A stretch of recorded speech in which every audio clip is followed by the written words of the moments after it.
The wedding was moments away from the final toast. The groom raised his glass, and his 13-year-old son suddenly sprinted into the crowd, screaming, "Dad, don't drink that. She's trying to kill you." The entire backyard froze. Guests gasped. And the bride? She dropped her smile instantly and ran. The sun had barely risen over the quiet suburban neighborhood of Cypress Ridge, Texas, but the Miller household was already awake. A soft breeze moved through the wide backyard, carrying the scent of freshly cut grass and the distant hum of someone's lawn sprinkler. For most people on that block, mornings were ordinary, another workday, another school day. But for 13-year-old Evan Miller, this morning felt wrong, even though he couldn't yet explain why. Something in his chest felt tight, as if his instincts were pulling him back from something dark he couldn't see. His father, Daniel Miller, moved around the kitchen humming to himself, pouring coffee and scrolling on his phone. He looked happier than he had in years, lighter, almost youthful. Ever since Evan's mother died 6 years ago, Daniel had walked around with a heaviness that never left him. But in the last few months, everything changed. Daniel was smiling again, laughing, making plans for the future. And the reason for that sudden brightness was a woman named Nicole Harris. Daniel introduced her as his blessing and new beginning. She was polished, charming, always arriving with perfect hair and perfect manners. People loved her, neighbors, coworkers, even relatives. Everyone except Evan. He didn't have proof, but something about her never felt real. Her smiles seemed forced whenever his dad wasn't looking. Her voice changed depending on who she spoke to, and there was something unsettling in the way her eyes lingered on expensive things around the house. His dad's watches, his mom's old jewelry box, the garage filled with Daniel's collection of restored classic cars. Evan wanted to believe she cared about Daniel. He truly did. But one night, everything changed. Before we go any further, comment where in the world you are watching from, and make sure to subscribe because tomorrow's story is one you don't want to miss. It happened around midnight, when the hallway lights were off and the house had fallen silent. Evan couldn't sleep and went downstairs for a glass of water. As he passed the guest room where Nicole had been staying, he slowed down. Her voice, low and sharp, spilled through the half-closed door. "Once he drinks it, everything will be ours. I've already prepared it. Don't mess this up." Evan froze. His breath caught in his throat as he leaned closer. Her tone wasn't sweet or gentle. It was cold, businesslike, nothing like the persona she showed his dad. His heart pounded so loud he feared she would hear it.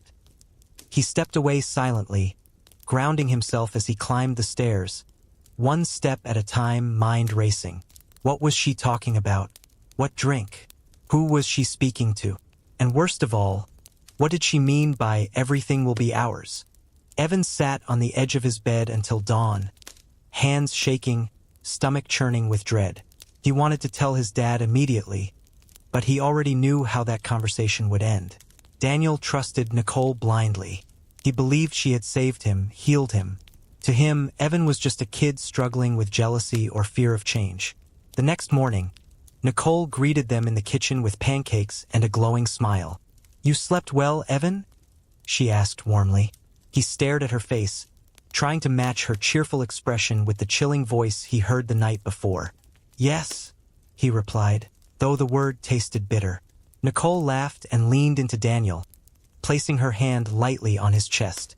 "Just a few more days until the big day," she said, eyes glimmering with excitement. "I can't wait to become a family." Daniel grinned. "Neither can I." Evan felt his heart drop. The big day was the wedding, a backyard ceremony planned down to every petal and ribbon. People were already talking about Nicole's dress, the catering, the wine selection. And now Evan knew that something inside that celebration, something involving a drink, was meant to hurt his dad. He tried to push aside the memory, to pretend maybe he'd misheard. Maybe it wasn't what it sounded like. But the fear didn't leave him. It wrapped around him like a vice, whispering that time was running out. And that was before the morning he found the small bottle inside Nicole's purse. He hadn't been snooping. He simply walked by the table when her bag tipped open. Inside was a tiny glass container with a dark liquid and a label he didn't recognize. The moment he touched it, dread washed over him. He didn't know what it meant, but he knew it was connected. Somehow, this bottle was part of her plan. By that point, Evan realized something terrifying. Nobody else saw what he saw. Nobody else would stop her. Only him. But he was just a 13-year-old boy. And behind Nicole's perfect smile, there was something calculating, something dangerous. If he made one wrong move, she would twist everything around and make Daniel think Evan was the problem. But if he stayed silent, his dad might not live long enough to regret it. The battle lines were drawn, even if no one else realized it yet. The next morning felt heavier than usual, as if the entire house carried a secret only Evan knew. A quiet tension hung in the air, woven between every breath Nicole took and every smile she pressed onto her face.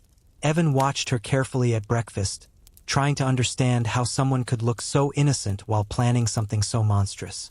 Daniel, meanwhile, was oblivious. He sipped coffee, laughed at a meme on his phone, and kissed Nicole on the cheek as she left for a brunch appointment with her friends. The moment the front door clicked shut, Evan felt a wave of dread flood his chest. The wedding was only 5 days away. Whatever Nicole had planned was closing in fast. Evan knew he had to act, and he had to do it now.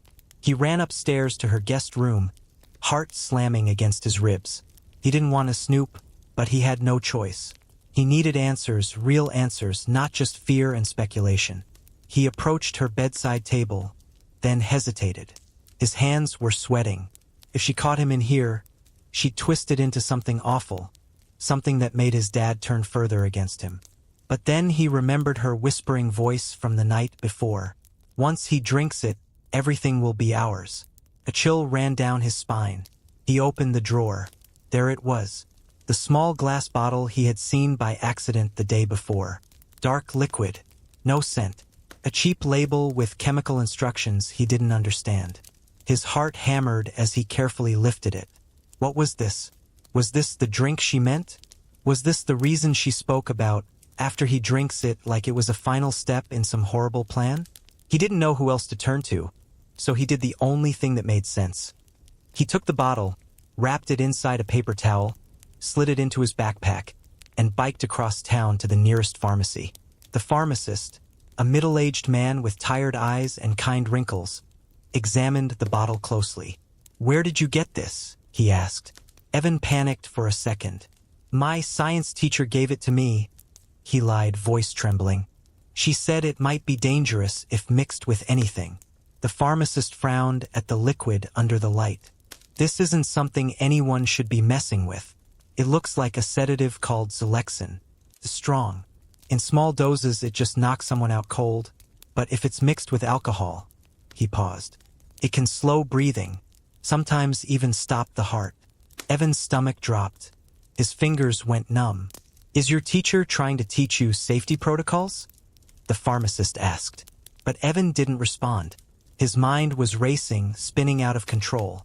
Nicole planned to give his dad a drink. The wedding toast, the wine. It suddenly became clear as lightning slicing through a dark sky.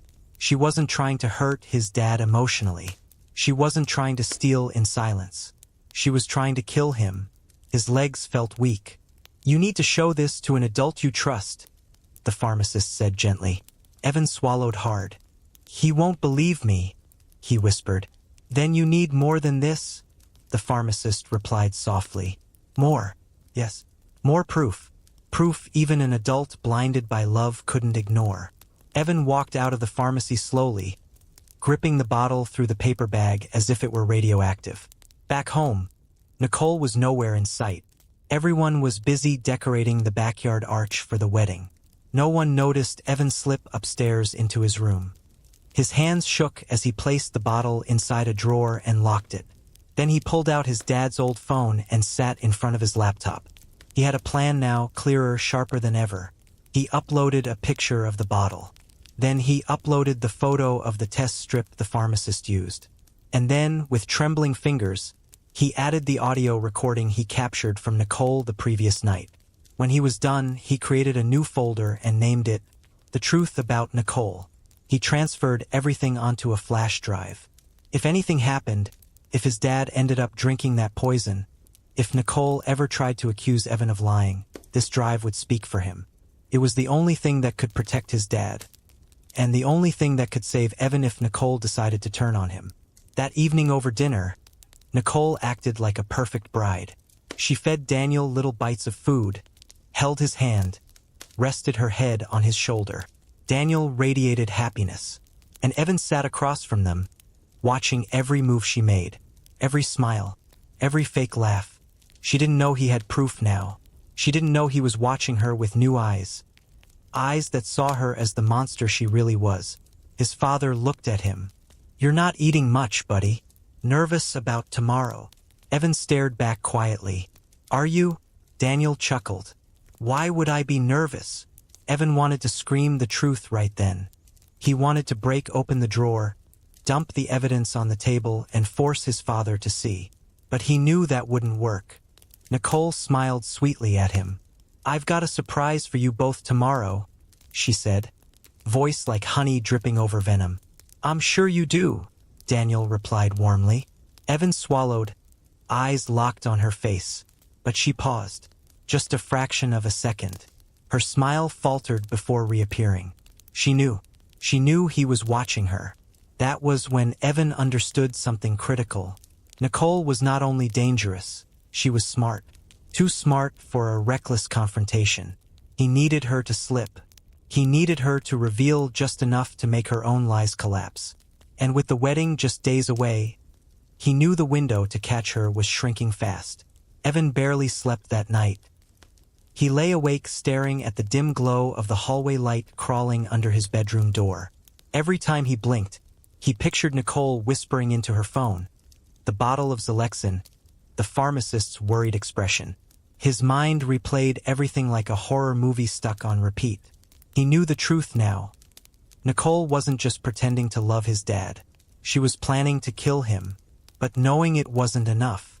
His father was still blind to her charm, still convinced Evan was against the wedding simply because he missed his mother. Evan needed something irrefutable, something Nicole couldn't lie her way out of. He needed more proof. The next day, he barely spoke at breakfast. Daniel noticed. "Son," Daniel said gently, "I know this wedding's been tough on you. You don't talk much. You don't smile. You barely even greet Nicole anymore.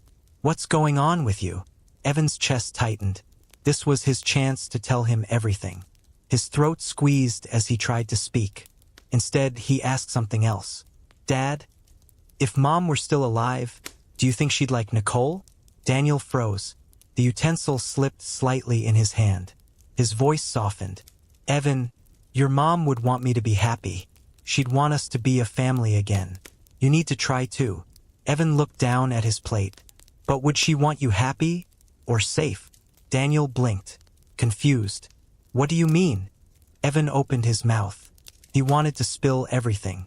But Nicole stepped back into the kitchen carrying a tray of freshly cut fruit. "Who's hungry?" she chirped, her eyes cutting toward Evan. She knew the conversation was about her.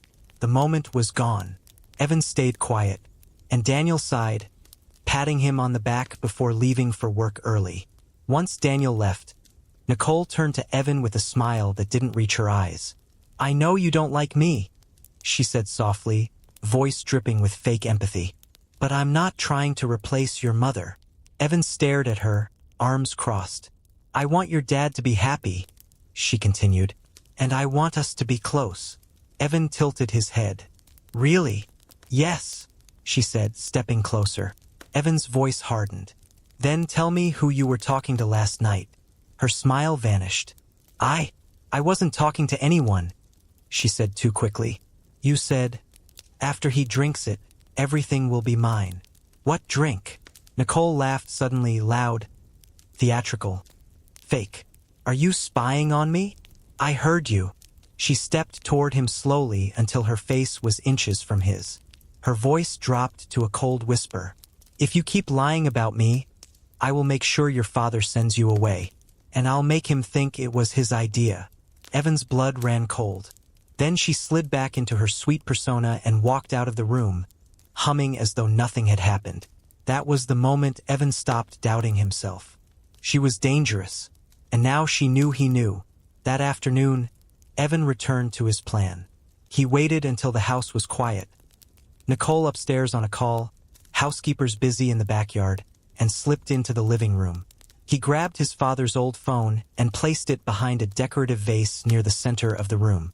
Nicole often took calls here. It was perfect. He turned on the voice recorder and waited. Hours crawled by. Evan sat in his room with the door cracked open, listening intently for footsteps. When he finally heard Nicole walking down the hallway, his heart thudded against his ribs. She entered the living room. The recorder blinked silently. Then her voice. "I told you I'm handling it," she snapped into the phone. "He won't suspect anything. After the wedding, we give him the drink. Then it's done." Evan leaned closer, barely breathing. A pause. Then her voice grew louder, sharper. "Of course you'll get your cut, but don't think we're sharing equally. I'm the one marrying him, not you." Evan's eyes widened. She wasn't just planning the murder. She was double-crossing her partner too. "So don't call me again at night," she hissed. "You'll ruin everything. Let me handle this." He heard the call end. Her slippers shuffled across the tile, and she exited the room. Evan quietly closed his bedroom door and collapsed on his bed. This was it, the proof he needed. The next morning, he woke before sunrise. He ran to the living room, grabbed the phone, and rushed back to his room. Hands trembling, he replayed the recording. Nicole's voice echoed, cold and unmistakable. This wasn't jealousy. This wasn't imagination. This wasn't a misunderstanding. This was a premeditated plan. He breathed hard. His whole body shook. He had been right all along. She was evil. He stared at the phone. His instincts screamed to run downstairs and show his father immediately. But then he paused. Nicole was smart. If he brought the recording now, she'd cry, twist the story, claim he edited it. And Daniel would believe her, not him. Not yet. He needed to wait. Let her get overconfident. Let her slip again, this time in public. The wedding was only 4 days away. He had to be patient. He had to be careful. Because protecting his father now meant risking everything, including himself. And if he failed, even for a second, his father might not survive the wedding. By the time Thursday rolled around, the day before the wedding, the Miller house had transformed into something unrecognizable. White chairs were stacked neatly in the backyard. A wooden arch wrapped in roses towered in the center of the lawn, and the catering team moved in and out of the kitchen like a well-oiled machine. Everything looked perfect, almost too perfect.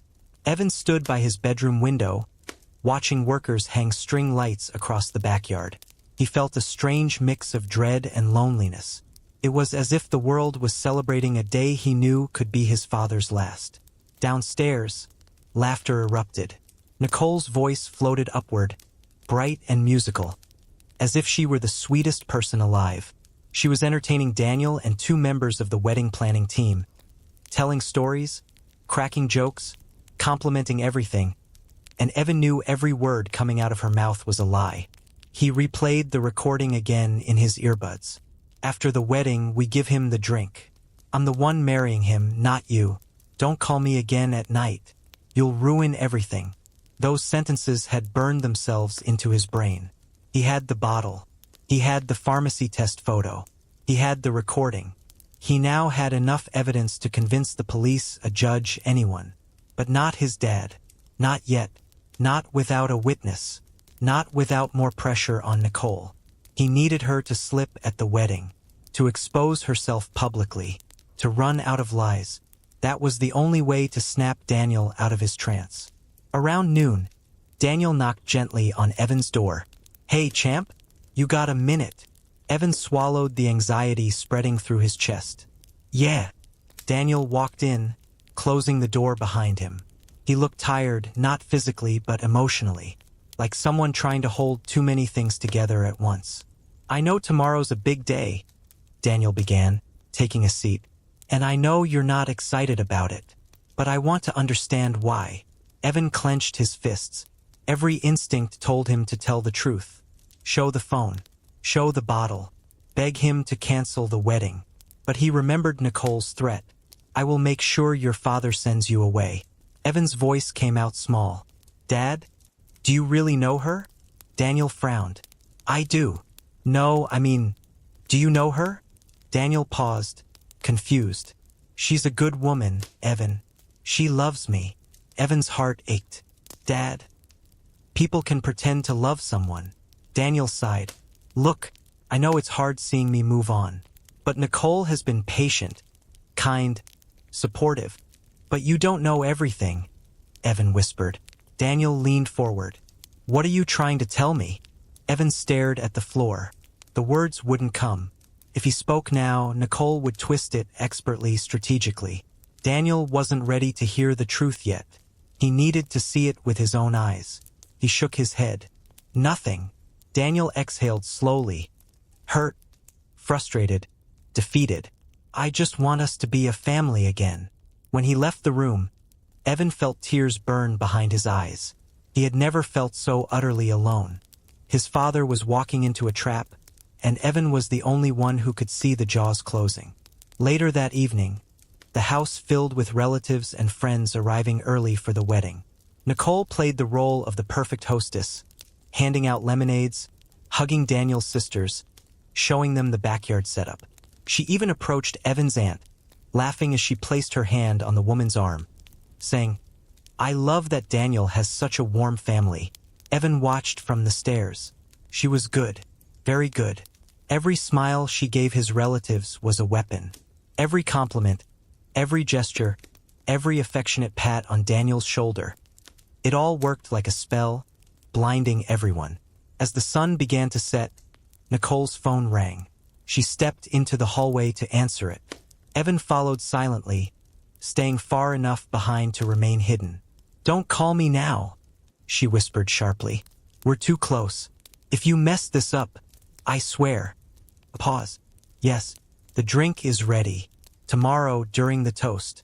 Stop asking." She stepped deeper into the hallway, out of sight. Evan's stomach twisted. Then her voice dropped to that same cold tone he had heard before. "No mistakes tomorrow. Once he drinks it, we're done. I'll meet you at the car and we disappear." Evan's breath caught. Disappear. She didn't just want to kill his dad.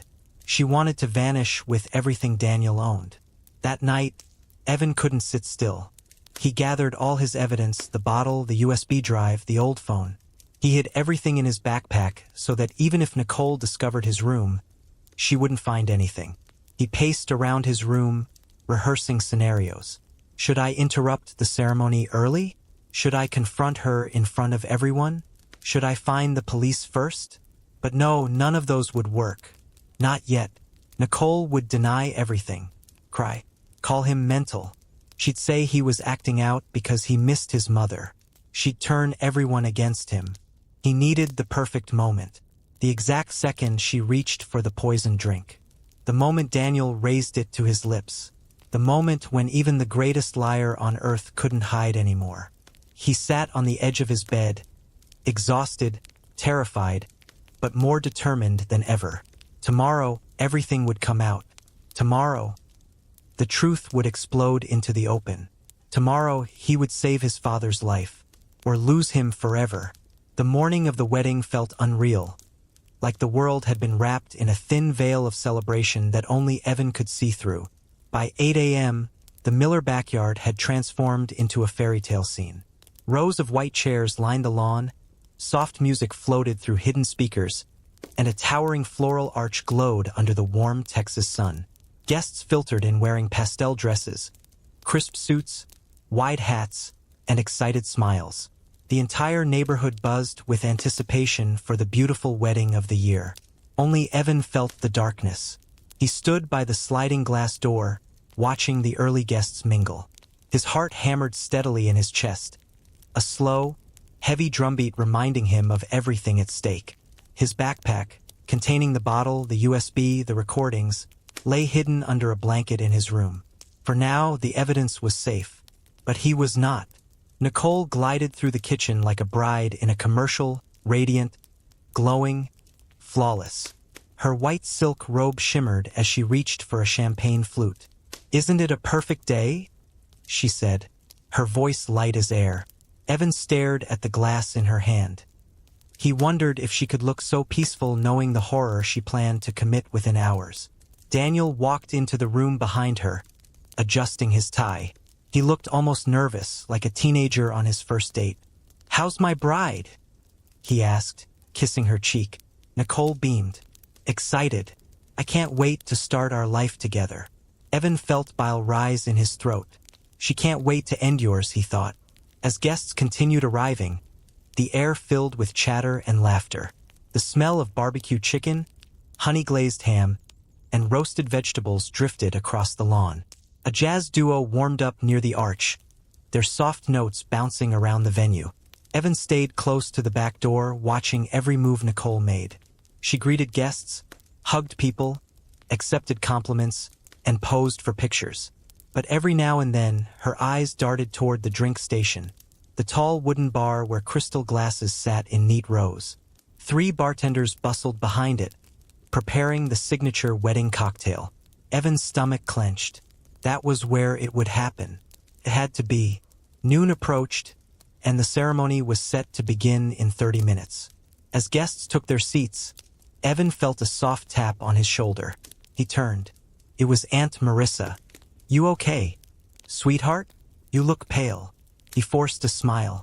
"Just tired." She patted his back. "Weddings are emotional. It's all right." If only she knew. Evan scanned the yard. Nicole was behind the arch now, talking to the head planner. She leaned in, whispering something. The planner nodded and hurried off toward the bar. Evan felt a jolt of fear shoot through him. Was she giving instructions for the poisoned drink? He crept closer, pretending to look at the flowers. The planner approached a young waiter with a badge labeled Ricky. "Nicole wants you to take this drink directly to the groom after the ceremony," the planner whispered urgently, placing a glass into Ricky's tray. "Don't mix it with the others. Don't let anyone else touch it." Evan's breath hitched. There it was, the murder weapon. The glass sparkled under the sunlight. Ordinary, beautiful, deadly. Ricky nodded innocently. Sure thing. He had no idea he was about to deliver a drink capable of killing someone. Evan's pulse roared in his ears. He felt lightheaded, dizzy with dread. His father was about to walk down the aisle with a woman who planned to end his life before dessert. Suddenly, a loud voice boomed from the speakers. "Ladies and gentlemen, please take your seats. The wedding ceremony is about to begin." Guests began filing down the center aisle. Nicole disappeared behind the sliding doors to change into her gown. Daniel joined his groomsmen near the back gate, adjusting his jacket and taking deep breaths. Evan took a shaky step backward. He needed to act soon, very soon, but he couldn't rush. If he made a scene too early, Nicole would twist it all, deny everything, distract everyone, maybe even hide the poisoned drink before he could expose it. He had to wait for the perfect moment. He had to wait until Daniel was about to drink it. Only then would the truth explode in front of everyone. Evan felt the terror swelling inside him, but he locked it down. He had come too far to fail now. The music shifted. Guests stood, and Nicole stepped into the backyard. She looked like the perfect bride. Lace gown shimmering, veil trailing behind her, bouquet of white roses in hand. Soft sunlight kissed her face, giving her an almost angelic glow. If Evan hadn't known the truth, he might have believed she was a miracle. Instead, he saw a murderer dressed in white. As she walked down the aisle, Daniel's eyes filled with emotion. Tears almost escaped him. He loved her. He truly loved her. And she was going to kill him. Evan felt his throat close. He had never felt so helpless, so scared, so angry. The ceremony passed in a blur. Vows, laughter, applause. All the while, Evan watched the drink sitting on Ricky's tray at the drink station. Waiting, watching, ready. Finally, the officiant raised his hands. "By the power invested in me by the state of Texas, I now pronounce you husband and wife." Guests erupted into cheers. Nicole pulled Daniel into a long, dramatic kiss. To everyone else, it was romantic. To Evan, it was monstrous. The officiant smiled. "And now, let's begin the celebration. Drinks will be served shortly for the wedding toast." Evan's heart slammed so hard it hurt. He turned to the drink station just in time to see Ricky lift the glass. The poisoned one. He carried it through the crowd, straight toward Daniel. The moment Ricky lifted the glass, time seemed to freeze around Evan. The chatter of guests faded into a dull hum. The clinking of silverware blurred into background noise, and the warm Texas breeze suddenly felt icy against his skin. All he could focus on was the fragile crystal rim of that glass, the one containing enough poison to silence his father forever. Ricky wove through the crowd carefully, balancing the tray with practiced ease. He wasn't rushing, but every step he took felt like a countdown. Evan's pulse thudded violently in his ears as he pushed past guests in pastel dresses and pressed suits. The world around him tilted unevenly, his breath growing shallow, his vision tunneling toward the scene unfolding ahead. Daniel was laughing with two old college friends, unaware of the death drifting toward him on a silver tray. Nicole stood nearby, pretending to listen to someone's story, but her eyes, sharp and hawk-like, tracked Ricky's path. When the tray got close, she shifted positions, subtly blocking anyone else from being near Daniel. She was directing the moment like a stage play, making sure the right drink reached the right man. She was careful. She was brilliant. She was lethal. Evan's heart felt like it would burst through his ribs. He pushed forward faster, but people kept stepping into his path, oblivious, cheerful in the way. The music grew louder. Guests toasted with fresh glasses. Evan's lungs tightened with panic as he finally broke free of the crowd and saw it clearly. Ricky extended the poisoned glass toward Daniel. "Mr. Miller, this one's for you. Special request." Daniel smiled warmly. "Well, thank you." No. Evan's body reacted before his mind could catch up. He sprinted, but Nicole saw him. Her eyes widened, a flash of pure panic breaking through her perfect facade. She stepped forward quickly, blocking Evan's path. "Sweetheart, slow down. You're going to trip." It wasn't concern. It was desperation. Evan dodged her, but she grabbed his arm, nails digging into his skin. "Stay back," she hissed under her breath, smile frozen on her face. But Evan yanked free. Daniel lifted the glass. Evan's scream tore out of him before he even felt his lungs move. "Dad, stop." The entire backyard fell silent. Dozens of heads whipped toward the boy running frantically across the lawn. Ricky froze mid-step. Daniel stared, confused. Nicole's smile twitched violently, morphing into fear disguised as concern. Evan skidded to a halt between Daniel and the glass, chest heaving. His voice cracked as he shouted, "Don't drink that. It's poisoned." Gasps erupted around the yard. Guests murmured, shocked, confused, uncomfortable. Someone laughed nervously, thinking it was a joke. But Evan didn't blink. He didn't stutter. He didn't hesitate. "That drink will kill you," he said loudly, voice trembling but fierce. "She put something in it. I heard her." Nicole let out a dramatic gasp. "Oh my God. Evan, honey, what are you talking about?" She reached for him, but he stepped back sharply. Daniel's brows furrowed. "Son, what is going on?" "This isn't a joke," Evan said, breath shaking. "She planned this. I heard her on the phone. She said—" He turned toward the crowd, projecting his voice. "She said, after he drinks it, everything will be ours." A wave of shocked whispers rippled through the audience. Nicole froze, just for a split second, but Evan saw it. Then she shook her head violently and forced a laugh. "Daniel? He's confused. He's overwhelmed. He's trying to ruin the wedding because he misses his mother." "Stop lying," Evan shouted. "Evan," Daniel warned. "No, Dad." Evan's voice broke. "I'm trying to save your life." He reached into his pocket and pulled out the old phone, the one containing the recordings, his hand trembling so hard he nearly dropped it. "I recorded everything," he said. "All of it." Nicole's face went white. The guests leaned in, curiosity battling discomfort. "Play it," Evan demanded, thrusting the phone toward the nearest speaker. Nicole stepped forward quickly. Daniel, don't listen to this. He's manipulated something. Play it. Evan screamed. The authority in his voice startled even himself. Silence fell. Daniel swallowed hard. Let him. Nicole's mouth opened, then closed. Her fingers twitched. For the first time, her mask cracked. Evan connected the phone to the speaker with trembling hands. The audio clicked, then hissed, and then Nicole's voice filled the entire backyard. Once he drinks it, everything will be ours. The reaction was instant. People covered their mouths. Someone dropped their glass. Ricky stepped back in horror. Daniel's face collapsed into a mask of disbelief and betrayal. Nicole lunged forward. That's not me. That's not. The next part of the recording blasted through the speakers. I'm the one marrying him, not you. Don't call me again. You'll ruin everything. Nicole's breath hitched. Her face drained of all color. She darted a wild glance toward the backyard gate, as if calculating the fastest escape route. Daniel stared at his fiancée, the woman he planned to spend the rest of his life with tears welling in his eyes. What is this?" he whispered. Nicole took a shaky step backward. It's edited.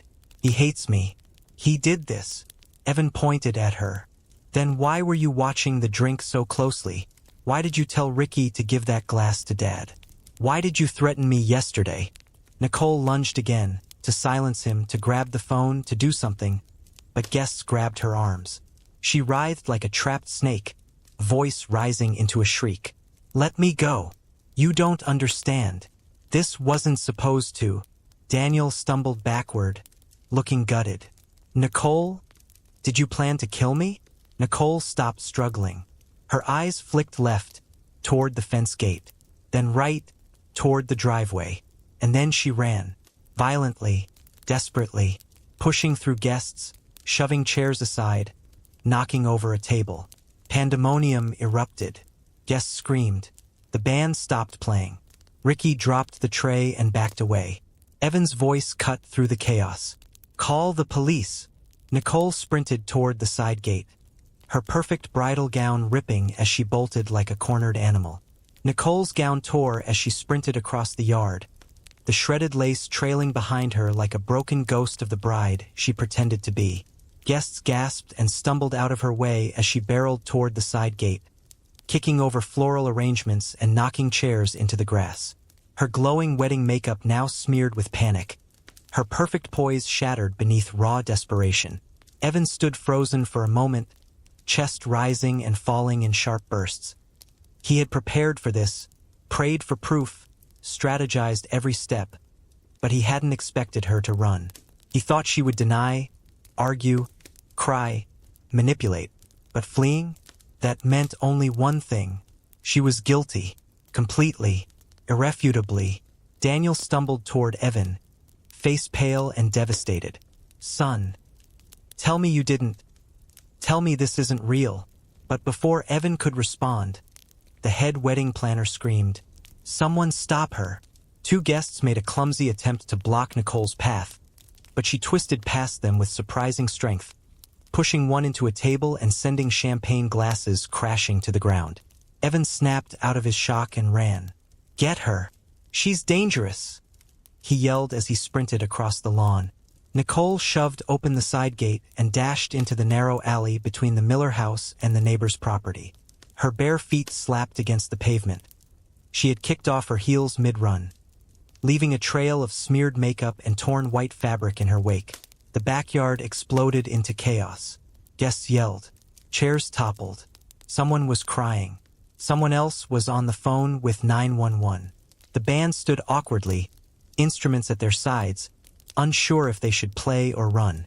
Daniel staggered behind Evan, breathless, still clutching the poisoned glass in his trembling hand. Finally, he dropped it. It shattered at his feet. "Nicole!" he shouted weakly. "Stop!" But she didn't stop. She didn't even look back. Evan chased her through the side alley, fueled by adrenaline and fear. Not fear for himself, but fear for what she might do next. Nicole wasn't just exposed. She was cornered, and cornered people did reckless things. The alley opened into the front yard. Nicole sprinted toward Daniel's luxury SUV, yanking frantically at the door handle. Locked. Damn it! She screamed, slamming her fist against the window. Evan slowed his run just slightly. She was trapped. She knew it. He knew it. Her head whipped around as she spotted him. Her eyes, once soft and charming, were wild now, stripped of every mask she had ever worn. "This is your fault," she shrieked at him. "You ruined everything." Evan didn't move. "You were going to kill my dad." Nicole kicked the SUV door. "He was going to make me his wife. I deserved that life." "You deserved nothing," Evan said, voice trembling. "You lied. You planned it. You poisoned him." Nicole's breathing grew erratic. She paced 2 steps left, then right, like an animal trapped in a cage. Her mind was racing, calculating, panicking, searching for escape. And then she pulled out her phone. Evan's heart dropped. Who was she calling? Her accomplice? The mysterious man from the recordings? Someone waiting nearby? He slowly reached for his own phone. "Dad, call the police. Now." Daniel stumbled out of the backyard gate, eyes glassy, face gray.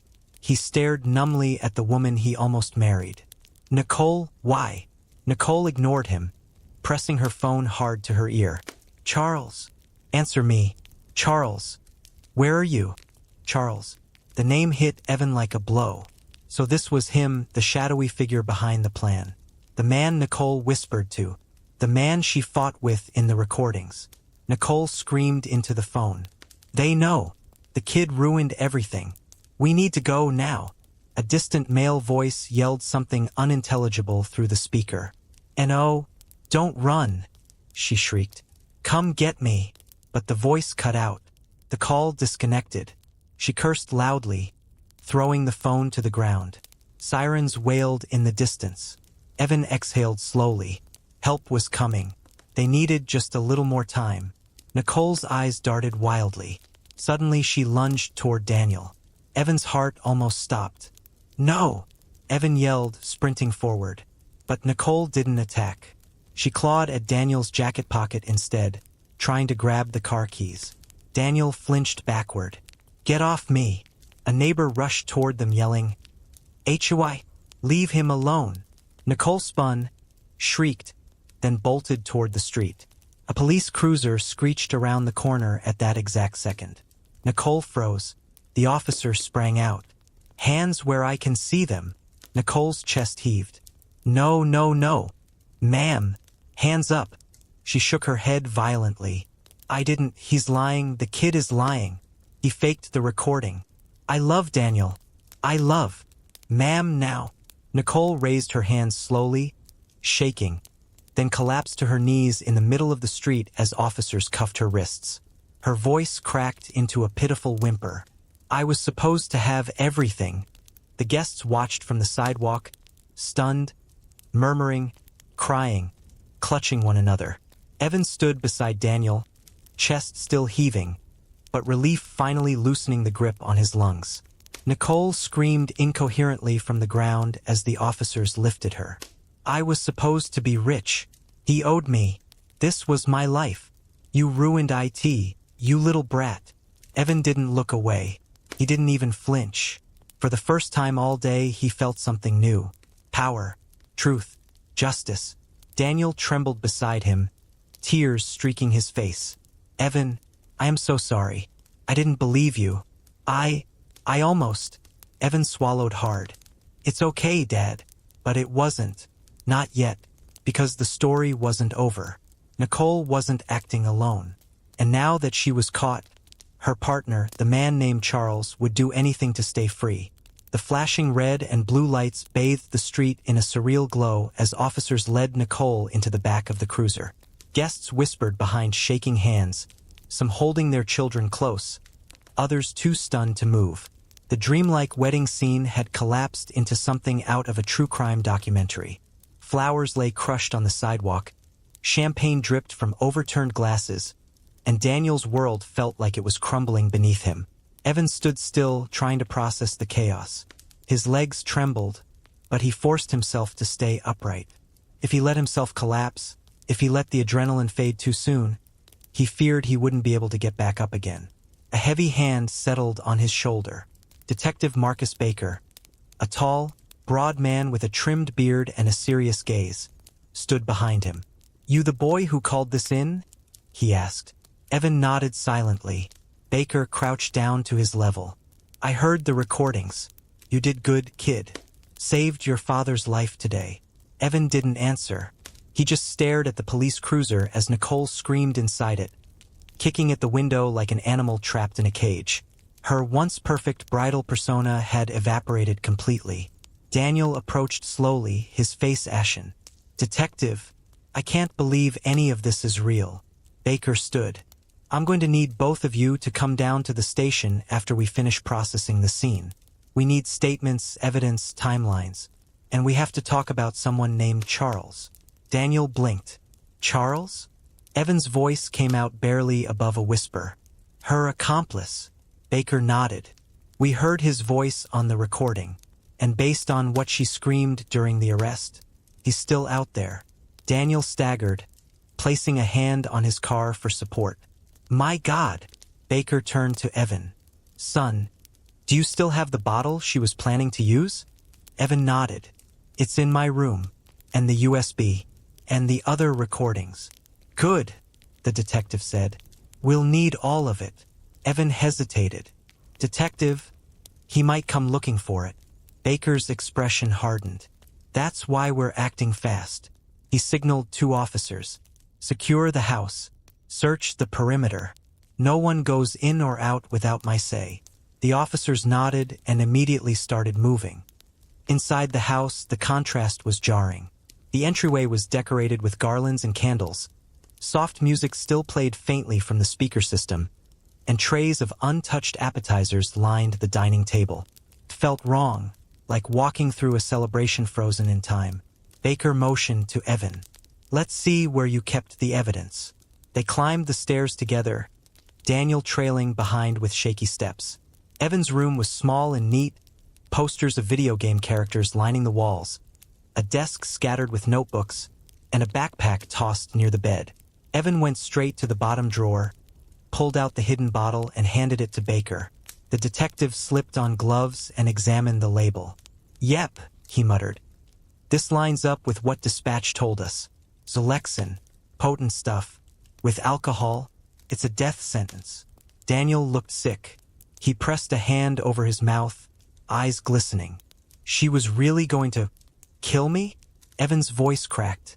"Dad, she was never who you thought she was." Daniel's face crumpled. He sank onto the bed, staring at the floor. Shame, grief, disbelief. It all collided inside him. Evan sat beside him silently, unsure whether to reach for him or give him space. Baker cleared his throat gently. "Sir, this wasn't your fault.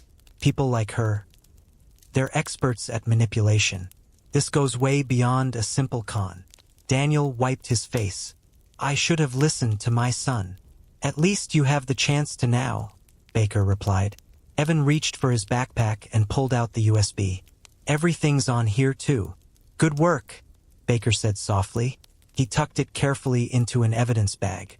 Now, the other voice on the recording. "This Charles." Evan nodded. "She said he'd meet her after the wedding, that they'd disappear together." Baker looked up sharply. "Disappear where?" "I don't know," Evan said. "But she mentioned a car." Daniel's eyes widened. "Her car? My car? A rental?" Evan thought back to the recording. She told him not to call her at night, that he'd ruin everything. She said after the wedding they'd give you the drink and then meet at the car. Baker turned to one of the officers. "Run a check on any unfamiliar vehicles in the area, and get a bolo out for anyone named Charles with ties to Nicole Harris." The officer nodded and hurried downstairs. Baker returned his focus to Evan. "Kid, you have guts. Most adults freeze in situations like this. But you recorded her, tracked her, gathered evidence. You might have just saved more than one life." Evan lowered his eyes. "I just didn't want to lose my dad." Daniel wrapped an arm around his son, pulling him closer. It wasn't a dramatic gesture, just soft, trembling, full of a father's rediscovered clarity. "You didn't," he whispered. "You saved me." For a brief moment, the room was quiet. Then Baker's radio crackled. "Dispatch to Detective Baker. Suspect Nicole Harris is refusing to talk. Mentions a man named Charles Rowan. Says he won't go down and will finish what they started." Evan's blood ran cold. Daniel stiffened. "Finish what they started?" Baker tightened his jaw. "Looks like this isn't over yet." He turned to Evan and Daniel with a grave expression. "Until we find Charles, neither of you is safe." Hours later, at the police station, the evidence was catalogued. Nicole was placed in a holding cell, screaming threats and insisting she would fix everything. Officers searched for Charles Rowan, her legal husband, her partner in the murder plot. But one thing was clear: Nicole wasn't the only danger. Charles was still out there, and he had nothing left to lose. The police station felt strangely quiet compared to the chaos that had exploded at the wedding. Fluorescent lights buzzed softly overhead, paperwork rustled from nearby officers, and the lingering scent of stale coffee filled the air. But under that calm exterior was an undercurrent of tension. Something heavy, uneasy, unfinished. Detective Baker led Evan and Daniel into a small interview room. A metal table stood in the middle, 2 chairs on one side, one on the other. Evan sat beside his father, their knees almost touching. Daniel's hand hovered near Evan's shoulder as if he wasn't sure whether he deserved to comfort his son, but desperately wanted to. Baker placed the evidence bag containing the USB on the table. Next to it, another bag held the small bottle of Zalexin.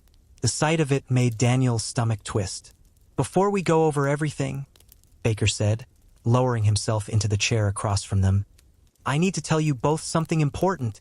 Daniel's breath caught. "We've issued an alert for Charles Rowan," the detective continued. "Nicole's legal husband. He's wanted for multiple fraud charges and was last seen 2 counties away about 2 weeks ago. Your evidence confirms he was involved in planning your murder." Daniel winced. Evan felt his muscles tighten. "But," Baker added, "we don't know where he is now. He hasn't been picked up. His cell phone is off. And Nicole refuses to cooperate." Daniel exhaled shakily. "So he could be anywhere." Baker nodded. "Which is why we're taking precautions." The detective slid a sheet of paper across the table. "Emergency protective order. It'll keep Charles legally away. But I want you to understand, men like him usually don't care about court orders. He knows the plan failed. He knows Nicole is in custody. And he knows your son exposed them both." The room went silent. Evan swallowed hard. His voice trembled. "So, he might come after us?" Baker nodded grimly. "It's possible, but we won't let that happen. We'll have patrol cars outside your house for the next several weeks. You'll stay with relatives tonight until we check the property." Daniel placed a hand on Evan's shoulder. A real one this time, firm and protective. "We'll be okay, son." For the first time in hours, Evan believed him. Later that evening, after an exhaustive series of statements, evidence transfers, and interviews, Evan and Daniel stepped outside the police station. The sky was dark now, sprinkled with stars. A cool breeze swept across the parking lot, clearing some of the heaviness in their lungs. Daniel stopped near the curb and turned to his son. "Evan," he began softly, "I owe you more than an apology." Evan looked up at him, eyes tired but steady. "I didn't listen," Daniel continued, voice cracking. "I was so desperate to feel whole again, so ready to believe I'd found love after your mother, that I ignored the obvious. I ignored you." Evan swallowed. "You didn't want to see the truth." Daniel nodded slowly. "No, I didn't, and it nearly got me killed." Evan's voice quivered. "I tried, Dad. I tried to tell you." Daniel pulled him into a hug, tight, trembling, full of remorse and gratitude all tangled together. "You saved my life, Evan. You saved me. I will never, ever forget that." For a long moment, neither of them moved. The world was quiet. The danger wasn't gone. Not yet. But they had each other. Finally, truly, they had each other. They stayed with Aunt Marissa that night. Her home smelled like cinnamon candles and old photo albums, a comforting contrast to the day's nightmare. She embraced them both tightly at the door, almost crushing Evan against her shoulder. News traveled quickly. By midnight, local stations were already running the headline: "Boy exposes murder plot at father's wedding." Reporters circled like vultures, but police blocked them from getting too close. Evan watched the news from the couch, wrapped in a blanket. Seeing his own face on TV felt surreal. He wasn't a hero in his mind. He was just a kid who didn't want to lose his dad. That night, sleep didn't come easily. Every creak in the house made Evan flinch. Every engine outside made Daniel tense up. They barely spoke, each trapped in the aftershocks of adrenaline and what-ifs. But when morning arrived, something felt different. Safer, calmer, healing. Daniel made pancakes, burning the first batch as usual. Evan smiled for the first time in what felt like weeks. They ate together in silence, but a good kind of silence, a rebuilding one. Later, Detective Baker called. They found Charles. He had tried to flee the state in a stolen sedan but was pulled over 2 counties away. When officers approached, he tried to run but was tackled within minutes. In his car, they found fake passports, $30,000 in cash, and a burner phone filled with deleted messages to Nicole. He wasn't going anywhere now. The final piece of danger fell into place. Evan exhaled the breath he'd been holding for almost 2 days. Daniel placed a hand over his son's. "It's over now." Evan nodded. "Yeah, it is." A week later, life slowly began to return to normal.